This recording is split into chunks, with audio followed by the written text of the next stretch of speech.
تبارك الله على الخوت، كي دايرين مزيانين؟ لاباس عليكم؟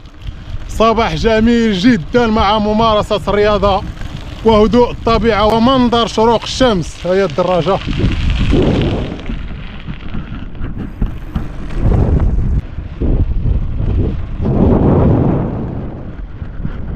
ما أجمل ممارسة الرياضة مع الصباح باكرا الإخوان. يعني سيكون واحد الجو الكالم، واحد الجو يعني الهدوء. لاحظوا معايا الطبيعة،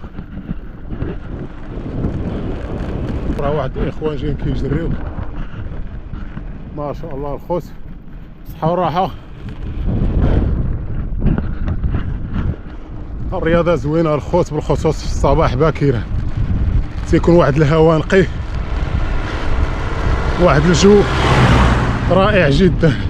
لا الخوت، لونطريما راه واحد الحاجة مهمة وضرورية في الحياة ديال الإنسان. عندك لونطريما والصلاة والعبادة.